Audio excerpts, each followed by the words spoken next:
Olá! Tudo bem? Como é que você tá aí? Tudo certo? Olha, eu estou ótimo, tá tudo bem. E você, amadinha? Tranquila também. Olha só, tranquilíssima. Ah, meu Deus, só pela voz dela. Tranquila também. Mas então, nessa tranquilidade, vamos aí para mais uma aula do componente curricular topzera da galáxia, que é Língua Portuguesa. Portuguesa. Vamos lá, vou liberar para você aí já a agenda da aula e já estamos aí finalizando, né? Na verdade, aí a unidade 2, não é isso? Exato, finalizando a unidade 2. Daqui a pouco, atividade, avaliação. Com certeza estão estudando, né? Ah, sim, claro. E aí, tá tudo certo? É, levou um susto, né? Ah, já vai terminar? Significa o quê? Já vai ter avaliação? Certo. Além da avaliação, também o clube de leitura está se aproximando. Ah, verdade! Vamos encerrar com a aula do clube de leitura, né? Vai estar bem legal, hein? Prepara que é agora que nós vamos lançar para você a agenda. Vai lá, acompanha aí. Uma aula bem legal para você. Aula 41.1, Literatura, Vanguardas Europeias. Vamos iniciar com o texto atual, uma fábula de Monteiro Lobato, né? Esse autor que você já viu lá no pré-modernismo, um pouquinho sobre ele. Vamos falar também sobre essa questão da ruptura, né? Qual aí esse objetivo que acontece aí pós pré-modernismo e chegando agora às vanguardas, né? E vamos falar das principais correntes, autores e obras, ok? Muito bem, habilidade da aula, identificar os efeitos estéticos da linguagem literária, plurissignificação, permitindo que a escrita literária seja aberta e ofereça espaço para a participação ativa do leitor. E chegando aí a árvore do conhecimento com a temática literatura vanguardas europeia. Vamos lá, vamos ver. Ó, se liga, né? Prepara aí. Para de papo e vamos nessa. Vamos lá. Eu convido você aí. Quem tá ainda conseguindo chegar, muito bem, prepare. Esse momento é para você se organizar, né? Arrumar o material, arrastar a carteira. Não arrasta, pega, né? Coloca direitinho no lugar, tá certo? Tá pronto? Preparado aí, ó? Concentração. Vamos fazer uma leitura coletiva, olha. Gigante, né? Com todos os nossos estudantes aí, terceirão do estado de Rondônia. Vamos lá? Acompanhe então aí a leitura com o título O Pastor e o Leão, de Monteiro Lobato. É um gênero fábula.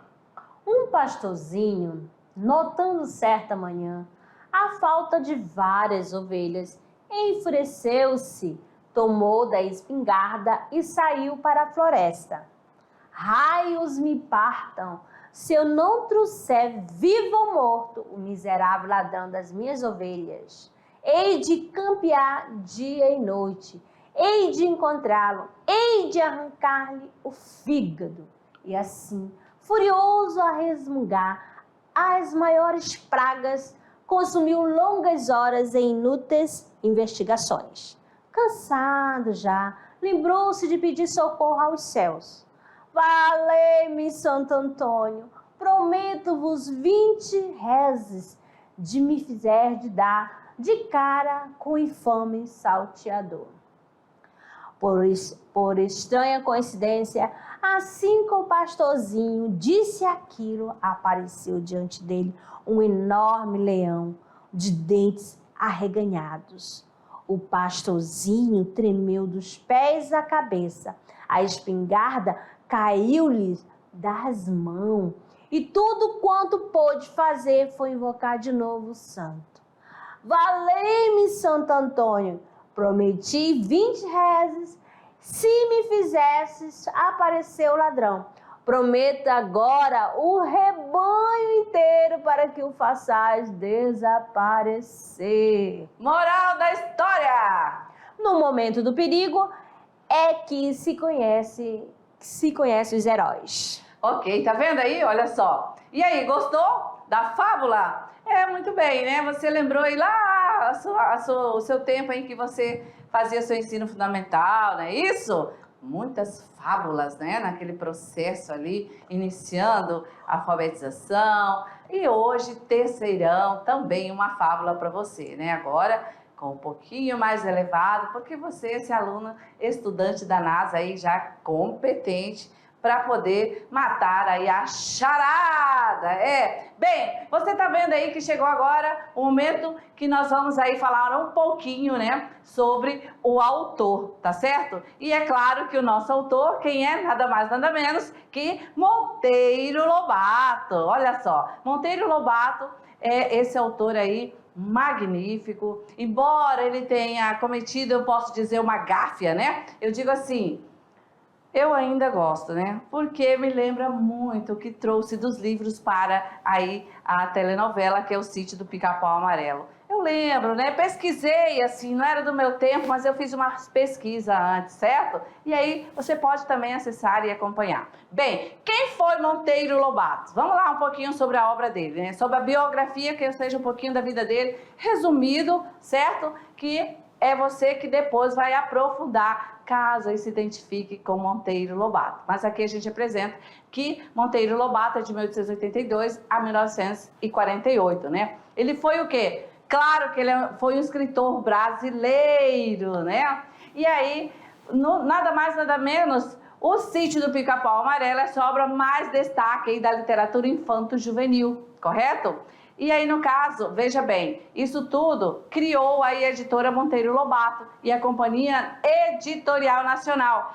Ele foi um dos primeiros, um dos primeiros, tá? Aí, autores de literatura infantil no nosso país, ou seja, em toda a América Latina. Será que ele é importante? Sim, importantíssimo, certo? Quando é que ele nasceu? Ele nasceu dia 18 de 4 de 1882. Essa data, em homenagem a Monteiro Lobato, é o quê?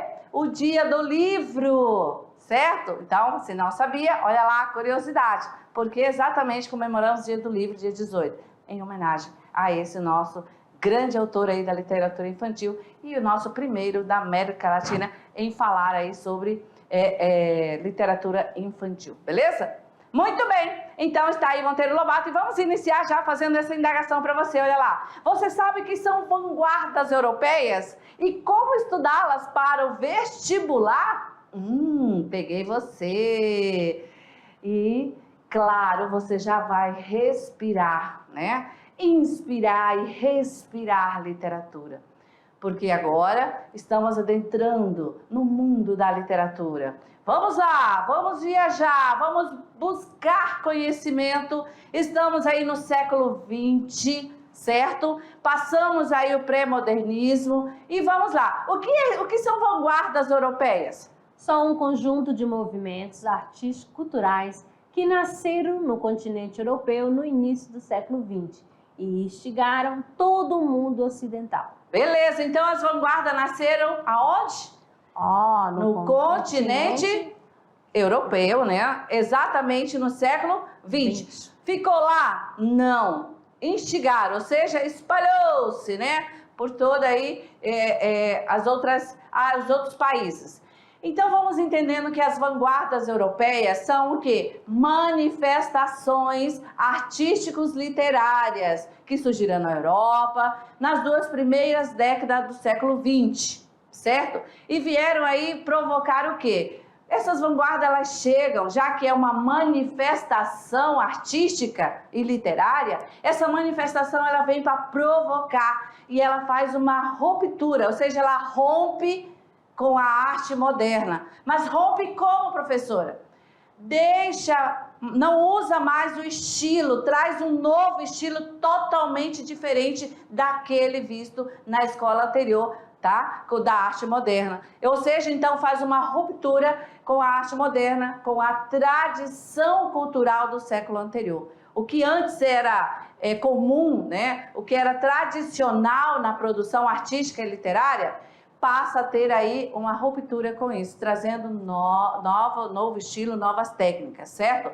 Então, com o advento da tecnologia, olha aí, porque estamos no século XX, hein? Com o advento da tecnologia, as consequências da Revolução Industrial, a Primeira Guerra Mundial, essa atmosfera política resultou grandes acontecimentos. Surgiu um sentimento nacionalista, um progresso espantoso aí das grandes potências mundiais e uma disputa pelo poder. Então, várias correntes ideológicas foram criadas como assim, o nazismo, quase não sai, o fascismo e o comunismo. Eu acredito que essas três correntes ideológicas, vocês já viram, né, nessa altura do campeonato, já conseguiram ver lá em História e Geografia e amparado também na Sociologia e Filosofia, certo? Exatamente isso, essa corrente, né, ela vem aí trazendo esse momento, se posicionando, né, essas correntes ideológicas. E também nesse período tem a mesma, vamos dizer, o bordão, ismo, né? Esse ismo ficou aí para esse momento social, político e cultural, certo? Que eram os movimentos artísticos, né? Que chamamos aí de vanguarda. Vamos ver como é que é esse ismo. Por quê? As vanguardas aí europeias, todas elas se pautavam em um objetivo. Qual era esse objetivo? Questionamento e a quebra de padrões, protesto contra a arte conservadora, a criação de novos padrões estéticos, né? Então, tomem nota aí com esses objetivos, né? Então, as vanguardas vêm com esse objetivo. Isso é quebrar aí toda a tradição, certo? Então, ela vem com tudo isso para o quê? Para trazer essa corrente aí uma nova postura, né? Claro, frente à realidade histórica e social daquele século, daquele momento em que estavam surgindo ali essas vanguardas, certo?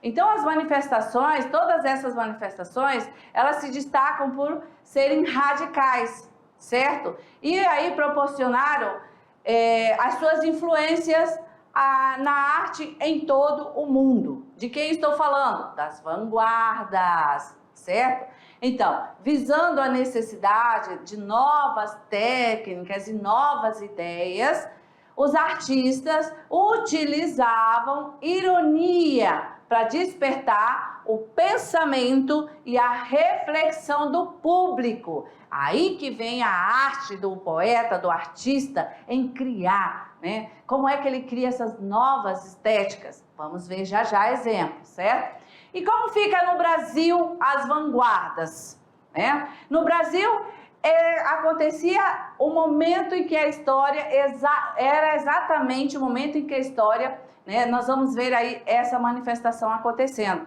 Ou seja, ela crescia também aqui no nosso país. Então, a maioria dos artistas, eles se espalhavam nas tendências europeias, se espelhavam, né, nas tendências europeias.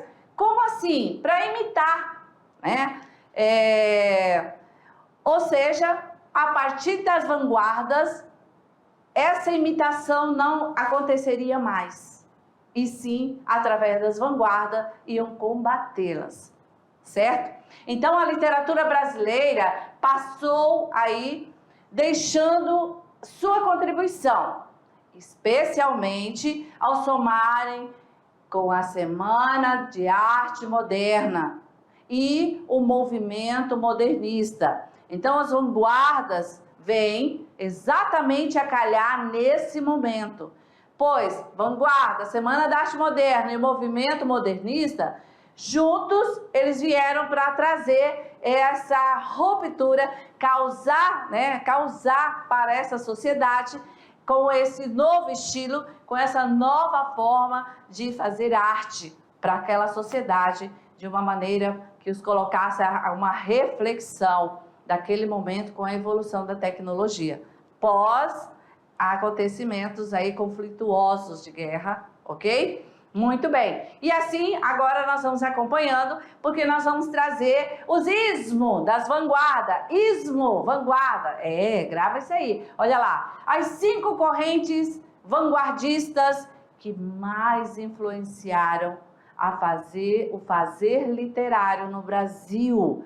Primeiro, impressionismo. Segundo, cubismo. Terceiro, futurismo. Quarto, dadaísmo. E quinto, surrealismo. Viram só? Vanguarda e os ismo. Olha aí para você. Futurismo. Ok. Uma a uma para você agora. Tenha calma. Nós vamos colocar as características de cada vanguarda aí para você, tá? Com calma. Vamos então ao primeiro, que é o expressionismo. Ele surgiu exatamente, olha lá, 1912. Expressava a agitação e inquietação que buscava subverter a estética da época.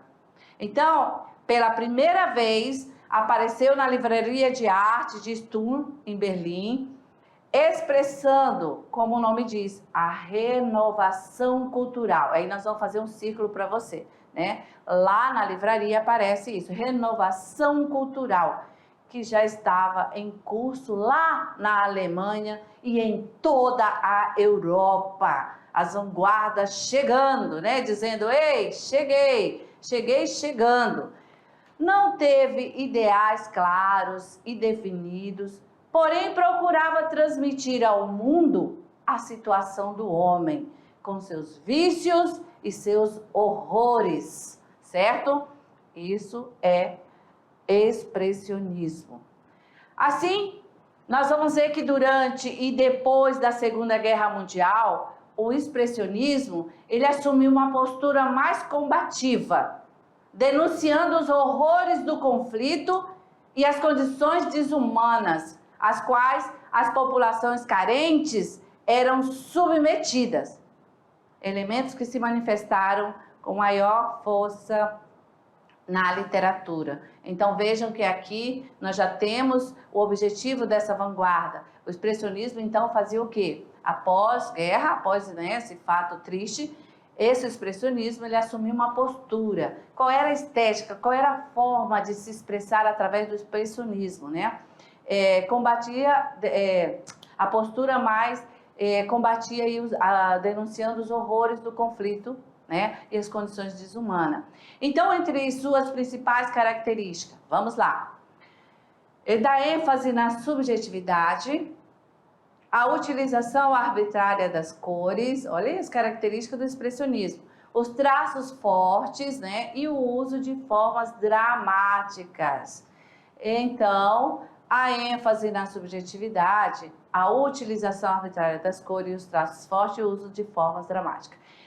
Bem, então aí para você o objetivo do expressionismo e seus temas, né? O expressionismo, aqui resumidinho, o que valorizava? Valorizava a arte primitiva e a gravura. Então, essas são as produções, certo? Que vai focar aí essa tendência.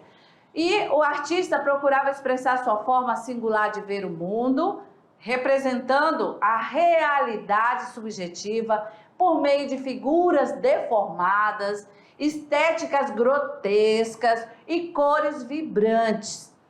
Foca aí nesses dois pontos do expressionismo. Arte primitiva e gravura mostrava a realidade subjetiva por meio de figuras deformadas.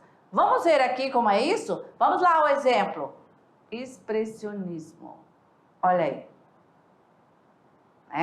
Então está aí para você agora uma arte expressionista, o qual o artista traz essa vanguarda, né, como o expressionismo, onde o autor aí coloca, o poeta, o artista coloca como ele vê a sociedade. Então, essa vanguarda, o expressionismo, tem como uma característica a valorização da arte primitiva e gravura, deformação da figura. Olha só, essa pessoa aí não está deformada, o rosto esticado, né? Demonstrando aí esse horror que estava passando nesse momento. Lembre-se que é pós-guerra, né? Uso de cores fortes e contrastes. Está aí, ó. Laranja, vermelho, as cores fortes, vamos dizer as cores primárias, né? Ai, eu acredito que a professora Lidiane, né, vai ficar feliz, será? Ou será que eu errei? Uso de pinceladas marcantes. Veja que nesse meio nós temos aí o preto, né, tomando conta aí nesse cenário, nessa tela. Grossas camadas de tinta, né? E qual é o tema? Tema sombrio, certo? Desespero. Bom, vamos aí agora para o segundo, né? Que é o cubismo. O cubismo, exatamente essa manifestação, os artistas cubistas desejavam mostrar todos os lados de uma mesma figura. Hã? Como assim? Olha como era. Gente, esses artistas, eles eram da NASA, hein? O cubismo, o que o cubismo valorizava? As formas geométricas. Olha lá, diferente do expressionismo, hein? O cubismo valorizava as formas geométricas, técnicas de colagem e banimento da perspectiva plana. Mas por que esses artistas cubistas começaram a produzir arte dessa maneira? Para romper com a tradição artística que já estava consolidada, lembra? Esse é o objetivo. Muito bem, então as principais características do movimento cubista. Primeiro, cubismo, já lembra cubo, lembra matemática, lembra os matemáticos, né? É isso mesmo, tá? Vamos lá, então as características. Geometrização das formas, olha aí. Alteração da perspectiva tradicional, distorção da realidade, diferentes pontos de vista e preferência por linha cortada ou cruzadas e cores austeras. Veja que tá tudo do que você vê em matemática, né? Linhas, geometria, né? Formas. Pronto, olha aqui o exemplo. Consegue ver as formas geométricas aí? Sim, né? Temos aí o triângulo, temos aí o losango, ou seja, as figuras, né, deformadas geometricamente, cubismo, geometricamente, certo? Então, o cubismo teve maior representatividade entre os anos de 1907 a 1914, mais especificamente na pintura, tá? Seu propósito era decompor. Qual era o propósito do artista cubista? Decompor, fragmentar as formas geométricas. Professora, mas eu decompor, fragmentar? Colocar aí tipo cortada, despedaçada, né? As formas geométricas. O artista cubista, ele investia na subjetividade de interpretação das obras, afirmando que o mesmo objeto poderia ser visto de vários ângulos. Tanto é que a gente consegue ver mesmo, né? Vamos voltar para você a obra. Olha lá. Gente, quanta habilidade. A subjetividade do artista está aí, de entender que a gente pode ver um objeto de todos os ângulos. De lado, de frente, de trás, lateral, né? Está aí, certo? Então o cubismo trouxe esse movimento, claro, até então é uma revolução para a sociedade, porque até então ali eles estavam vendo o quê? Algo muito linear, muito tradicional, preocupados, o artista preocupado no esmero da produção das poesias, usando palavras rebuscadas, fazendo aquela construção, lembra? Arte pela arte, certo? E aí chega esse momento para a história, para a nossa literatura, só pode que vai espantar mesmo, né? Onde já se viu um objeto de várias das formas? Então as vanguardas trazem aí esse momento de rompimento com a tradição literária, ok? Então, seguindo aí, nós vamos ver que nós temos mais uma vanguarda, é o futurismo. Como é que esse futurismo vai se apresentar? Qual é o pensamento? Qual é agora o olhar do artista futurista? Veja bem, o futurismo surgiu através do Manifesto Futurista. Então, aconteceu algo, né, para a gente chegar nesse movimento. E foi criado pelo italiano Tommaso Marinetti, em 1909.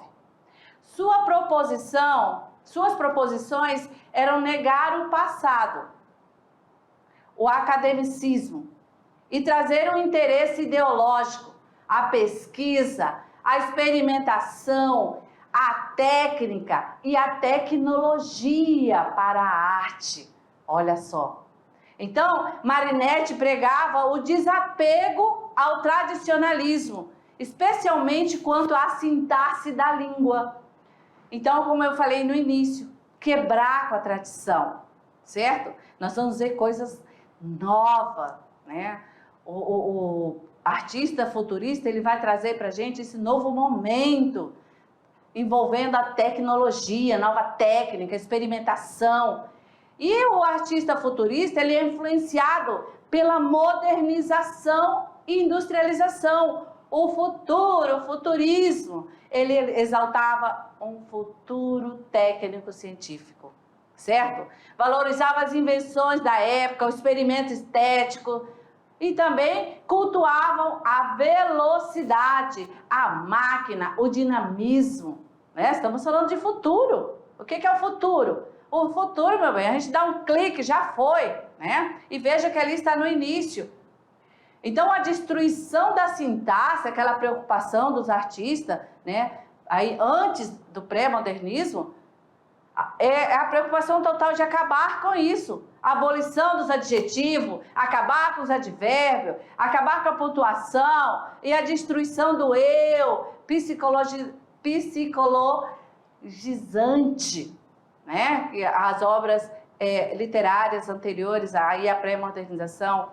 Os adeptos do futurismo na literatura brasileira, como Mário de Andrade e Oswald de Andrade, né? Aí são os primeiros do modernismo no Brasil. Então, eles aí estão aí encabeçando toda esse novo estilo, ok? Então, o futurismo. Quais são as características desse movimento? Dinamismo. Pensou em futurismo, já vai lembrar. Dinamismo, valorização do homem, exaltação da tecnologia, uso de cores vibrantes e contrastes, movimento e velocidade, onomatopeias e versos livres, já que queriam quebrar com tudo antes, né, da tradição, certo? E aí, para você, o exemplo de como é, na arte, esse movimento. Olha só. Legal, né? Então, a gente consegue ver aqui. Se você fixar bem os olhos, dá a impressão de que vai ter movimento. Né? Analisa aí. Então, nós temos contraste de cores, nós temos movimento. Né? Veja que a gente é uma engrenagem ali. O homem ali no seu uso, na sua inteligência, colocando o que tem de mais novo na tecnologia. Vamos ter pós-guerra algo muito, né, para ontem. E a tecnologia tem todo esse papel importante aí para a sociedade a partir daí.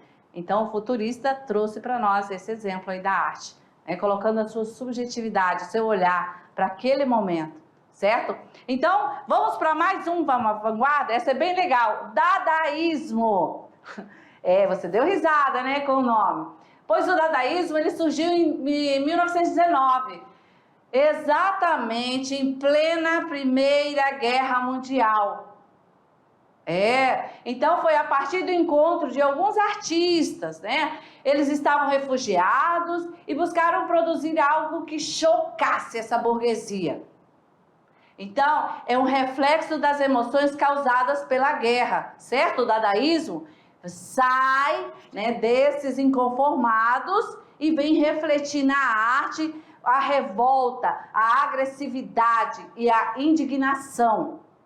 Então, na literatura, se caracteriza pela agressividade verbal, pela desordem das palavras, a incoerência, a quebra da lógica, do racionalismo e pelo abandono das regras formais do fazer poético, das rimas, dos ritmos, certo? Então, diferente dos demais movimentos, o dadaísmo não se importava com regras ou a lógica. O dadaísmo negava os valores vigentes e todas as tradições anteriores. Então, como é uma arte que vem aí para chocar, é uma arte que vem demonstrar essa agressividade, a indignação, a revolta, na poesia nós vamos ver isso, essa quebra de ritmo, né? E as características do dadaísmo, rompimento dos modelos tradicionais, anarquismo, né? Já que vem mostrar essa quebra, niilismo, aversão à guerra, crítica ao capitalismo e ao consumismo, os conteúdos sem lógica e um caráter pessimista e irônico. Vejam que nenhuma dessas características você vai encontrar no expressionismo, no futurismo e no cubismo.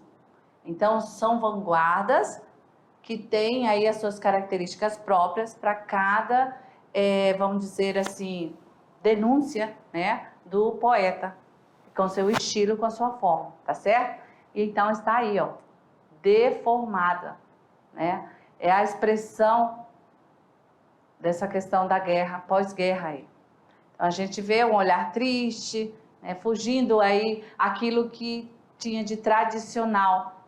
Se fosse uma pintura comum, teríamos aí o rosto completo, mas veja que é uma composição, né? Olho de um, no rosto de outro, certo? Então, isso é dadaísmo. Se você gosta de produzir uma arte assim, vai focando. Qual é que está te chamando a atenção? Você pode aí fazer uma releitura. Quem sabe eu chego aí na escola, nós aí vamos visitá-los e vamos encontrar uma obra dadaísta com a sua releitura nesse novo momento aí que estamos vivendo, né, com o boom da tecnologia. Quem sabe, hein? Eu espero, tá bom? Vamos lá, então. Agora, vamos para o surrealismo. Surrealismo, né? Essa vanguarda, ela surgiu depois da Primeira Guerra. E lá na França, precisamente no ano de 1924. O que aí o surrealismo trouxe para a arte? Trouxe concepções freudianas, né? De Freud, relacionada à psicanálise. Então, você já viu também algo sobre Freud, né? Lá em Sociologia.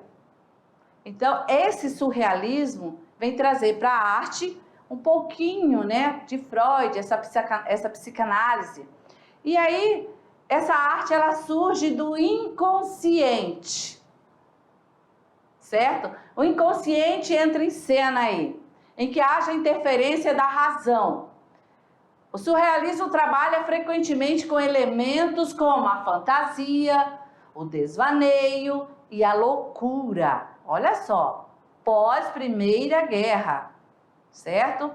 Então, nós vamos ter o surrealismo rompendo fronteiras entre o sonho e a realidade, propondo novas técnicas de composição artística e processos não racionais do cérebro. Ou seja, esse movimento propunha representar não a realidade, mas o sonho. Os artistas surrealistas, eles acreditavam que a arte tinha um potencial subversivo e estimulavam a criação que se aproximasse ao método freudiano de livre associação de ideias, né? Ao inconsciente ali, beleza? E vamos então às características. Nós vamos ter aí no surrealismo imagens imprevisíveis, livre expressão do pensamento, automatismo e espontaneidade, influências de Freud, Sigmund Freud, figuras disformes e justapostas, olha lá, figuras disformes e justapostas e a valorização do inconsciente, do sonho inconsciente, né? Freud, psicanálise, olha aí. Veja que massa, né? Essa obra surrealista. Surrealista pra caramba na época, hein? Hoje nós temos obras ali, hoje também, obra realista, que, nossa, deixa a gente assim encantado. Então, a partir daqui, né, dessa vanguarda surrealista, veja que nós temos aí pós-guerra essa questão, né, psicanalítica aí, o homem no seu novo pensar, na sua nova forma. E aí as formas justapostas, né? Veja que a ideia de sair, né, da cabeça do homem, questão aí freudiana, certos sonhos. E aí ele está dormindo, olha lá. Então, quando a característica a gente tem, que é dessa questão psicanalítica, e que envolve essa questão não do real, mas sim dos sonhos, né? Muito bem representada nessa arte, certo?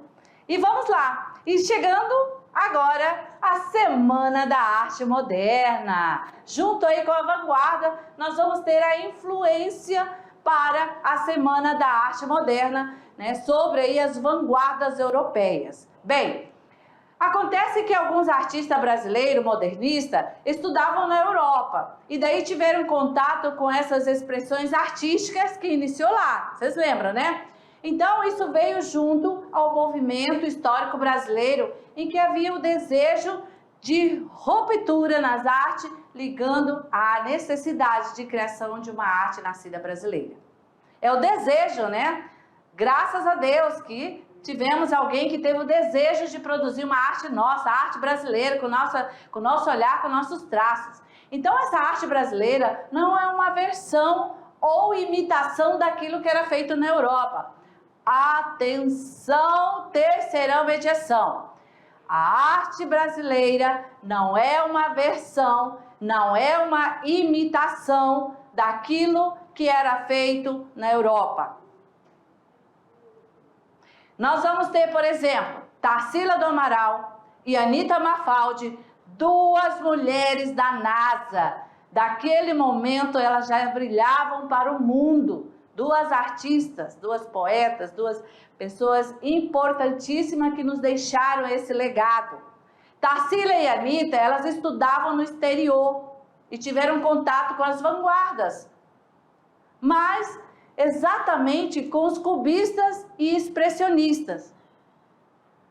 E artistas que produziam na Europa acabaram vindo para o Brasil e se juntaram ao modernismo brasileiro. Então vejam que já vamos ter aí, né, esse avanço nesse momento aí literário. Vamos ter aí vanguardas junto a esse novo momento do modernismo, em que vamos ter aí obras sendo produzidas totalmente brasileiras, com a nossa história, nossas características, com o nosso jeito de falar, né? Que vai o quê? Causar espanto para a sociedade.